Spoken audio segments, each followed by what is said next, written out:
Assalamu alaikum. Welcome back to Salam Media. It is now 20 minutes past 8. You're now tuned in to Friday Night Live with Thaakir Dawood. Yes, we've had an amazing show thus far. We've done car talk. We've chatted to the former Bafana skipper, Aaron Motshoene. It's been amazing. It's a lot of interesting stories, insights that he shared with us. Next, we're going to be chatting a bit about South Africa. The gentleman that's been flourishing or been behind the scenes in ensuring that his teams flourish, that is in rugby and in football. We're talking about Patrice Motsepe. The Blue Bulls on the pitch, they've won every competition that there is to win in South African rugby in 2020, from the junior level right up to senior level. And then we move on to Sundowns, where he's been doing amazing things over the past few years. League champions, cup champions. They've been getting a number of titles under their belt. He's now gone on and he's going to be running for CAF presidency come 2021.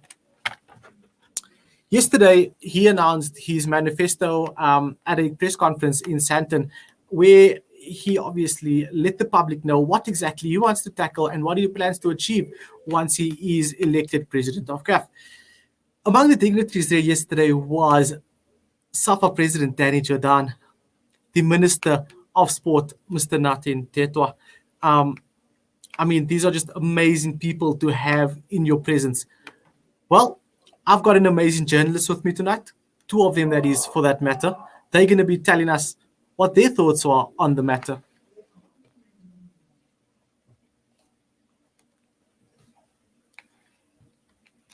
Good evening, Palesa. Thank you so much for joining us this evening. Hello. You certainly were very vocal on social media about the presidency. Delmain, good evening. Thank you so much for joining us as well. You were also very vocal about this matter. Let's start with Palesa. Palesa, what are some of the points in the manifesto that stood out for you that you're definitely looking forward to seeing Patrice Motsepe implement if his campaign is successful and he is elected as the president? First of all, thank you for inviting me to the show. First of all, let me say that the 10-point plan was a decent plan for me. I think it's a straightforward plan with clear guidelines and with timelines to say when something needs to be done, or achieved. What I was impressed with was particularly the highlight on the development of infrastructure, the development of women's football, and the issue around governance and ethics, because we know in the past, leaders of CAF have been embroiled in situations where it dealt with the integrity of the organization in terms of the ethics. So those were some of the things that impressed me about the manifesto. No, definitely. And it's definitely things that should be at the forefront moving forward, because with sport becoming more professional in Africa as a whole, we need to start being frontrunners and showing the rest of the world how things are done. Delmain, a very famous journalist in South Africa, has covered a number of stories, and he's also covered topics that have been quite close to the heart of many South Africans. Delmain, thank you for joining us this evening. What's your thoughts on the manifesto and what do you make of it? Yeah, I concur with Palesa. Let me start off by saying good evening to all of your listeners and viewers, because I see that we're doing a viewing as well. I concur with Palesa where she says that it's a very solid manifesto, if you can call it that. I think if you look at point number 1 in his manifesto, that highlights Patrice Motsepe in a nutshell. So if you look at his manifesto, number 1 says that he wants to invest in developing and growing football in each African country through sponsorships with private sectors and other partners. Now, as we discussed earlier, Thaakir is one of the most astute businessmen on the African continent. So it's only obvious that he's going to look at getting corporates involved, making sure that CAF as an institution and as an organization is financially sound before anything else. And also, I think what it does is almost strengthen his candidacy. Because why I say that is because if you look at the current scandal that the current CAF president is embroiled in, it's a financial thing.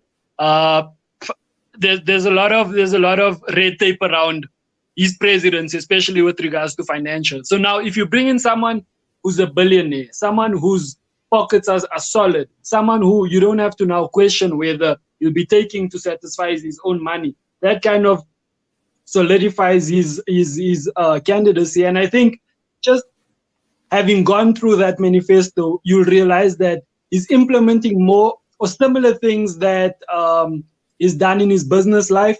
One thing that really touched me was that is futuristic in a sense that we've been saying that South African football in particular is not ready for VAR. Yet VAR is one of the points that he touched on in his manifesto, and he says that that's something he wants to roll out throughout the continent. Now, I think there's a lot of groundwork to be done if we are to get VAR to a point where it's successful. One, we know that a lot of clubs in South Africa and on the continent don't have their own stadiums.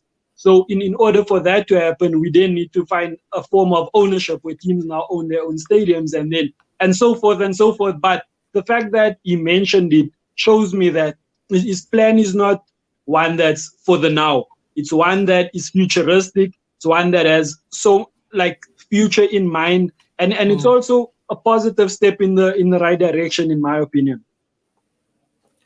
No, definitely. And I mean, Palesa, just to get you in on this, I mean, you know that, and as a female in South Africa as well, you know that youth and the future of African football is very close to your heart. And what's your take on that? I mean, what is the way forward from here? Because already in Africa, the African continent, we do know it's become a thing where people refer to you as your ID age and your football age. And we do know that our footballers peak at a very late stage in their career because of their training age. So these are the three ages that we're dealing with. What is your thoughts on this? Like I said earlier, my concern is the lack of development in African countries. For example, in our country, we can't have players who are 23, 24, and we're still calling them young players. While in England, you have a young player in Manchester United making their debut at 17, at 18 years old, playing for the first team. So we need to fix the bottom, the ground first. Then we'll be able to get up and put proper structures to make sure that we have proper players who have been grouped well and are ready when they reach the ages of 17, 18 to play for senior team. So I think our structures as it stands right now, and I think SAFA has a responsibility. I don't think they've done enough in terms of developing our football in South Africa. And the issue again is, for me, I think issues around corruption, where you find a person has a child who probably knows how to play football, but not so great. There's another player, but this one has got money. So they're able to pay their way into an academy against a person who probably has the skills, the talent, who doesn't need a lot of work done into them. So such kind of things are taking us back. But I think with someone like Patrice Motsepe, who's got a vision and understanding of what football is about, seeing what he's been able to do with Mamelodi Sundowns. I mean, what Pito has been able to do with Mamelodi Sundowns is remarkable. You know, it's not just the throwing in of money, but it's of trusting players, of getting players and making sure that he gets the right people to get the right results. So the emphasis on youth, for me, is very important.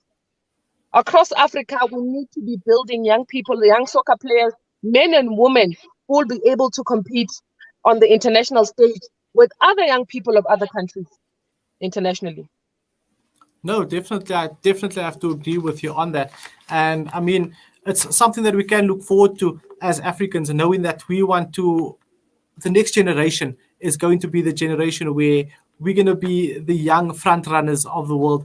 Delmain, politics is something that you're familiar with, and especially politics in sport. With Patrice running for this presidency, I mean, what exactly does it take for him to have the right people in his corner to make sure that he wins the election? Yeah, I think having the right people in his corner is something that Patrice has been doing throughout his career. Not only in terms of sports, in terms of his business as well. Like Palesa mentioned, she said he's entrusted Pitso to deliver a certain mandate at Sundowns. He's entrusted certain players to deliver. So that is him deploying the right people. Because I'm 100% sure, I can guarantee you that Patrice is not a hands-on president who's there at training every day, watching training. So I know the mark of a good leader is to ensure that you delegate properly so that the people that are below you carry out your vision. And I don't think a lot of the things that Patrice has achieved could be achieved without having a good team in place. So I think similarly now, if you look at it, already there's a contingency plan with Mamelodi Sundowns. He said his older son will then take over as chairman. So that means that a lot of the people that are working with him now could possibly be the same ones that could be working with him when he does get into office at CAF, So I don't think we have an issue of fearing whether Motsepe will have the right people working with him or not. We've seen that is something that is done effectively throughout his not only business career, but throughout football and through trial and error. Let's not be mistaken that he has made mistakes. He said nobody has lost as much money in football as he has. So I think it is paid very, very expensive fees to learn very, very valuable lessons. And I think those lessons that he learned could only bode well for him once he gets into the CAF presidency. No, definitely. And Palesa, if we look at that, what do you think his chances are in comparison to his other candidates that he's up against? I think he's going to have a tough one. And the reason I say this is because in the other parts of Africa, you've got Morocco, the Moroccos, the Arabs, that side, who have been controlling CAF for the longest of time. Now you have someone from Southern Africa who wants to come into place and take over a position where they have controlled for the longest of time. I don't think it's going to be easy for him, but I am not discounting him from the race because, like my brother said earlier, he's got a strong group of people that are surrounding him.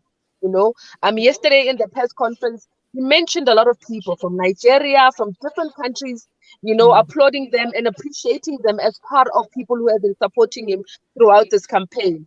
So it's not going to be easy. Change is not always easy. If you want to change things, you have to fight until something gets done. But I believe in him, and I think that he's got a strong backing, and I think we will be surprised on March the 12th. I think he really, really. I know some people don't think he will make it, but for me, I think he's got a solid plan, and he can turn around African football. No, definitely. Thank you so much for your expert analysis there, Palesa. Delmain, Palesa mentioned Africa has been split into so many different fragments, because of power on the continent. Here we've got Patrice running for presidency at the tip of Africa, right at the bottom. How does he approach this situation? And will he have the backing of the West Africans, North Africans, and East Africans?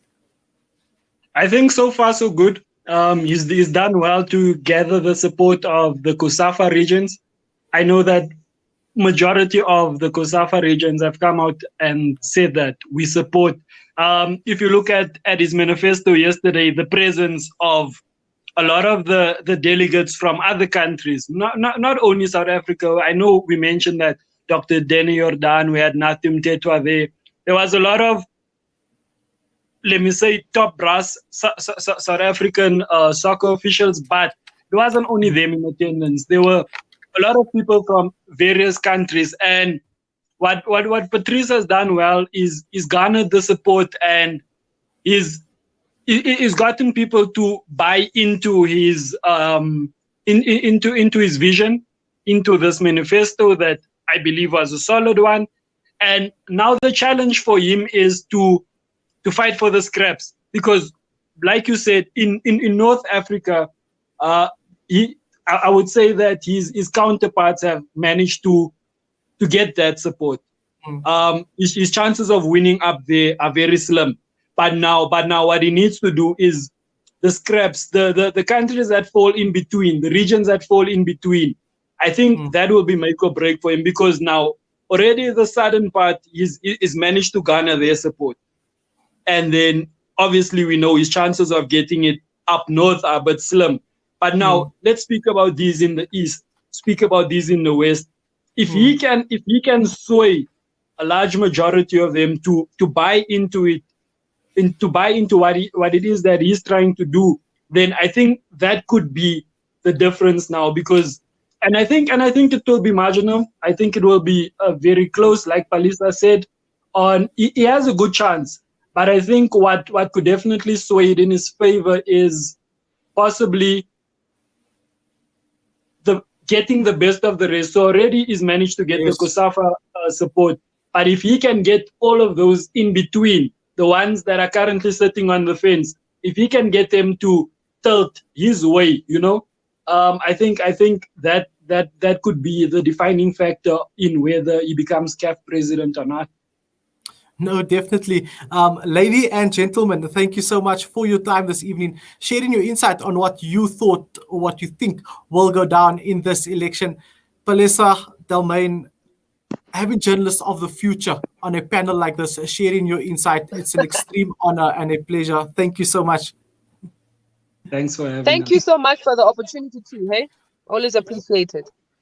Well, it's always a pleasure having expert analysis by your favorite journalists in South Africa. And it's amazing to see how youthful Delmain and Palesa are, and also taking up leadership roles in their communities and in a journalism capacity as well. But we're going to go to a quick ad break, and then we're going to talk about another woman making waves in the country. Well, let's say we're going to talk to another woman making waves in the country. She is the chairperson of Footballing Girls, who will be hosting, in partnership with the Gauteng Department of Sports, Arts, Culture and Recreation, as well as the Gauteng Sports Confederation, the inaugural Women in Sports Awards in Gauteng. After the break, we're going to be chatting to none other than Munira Ramatullah.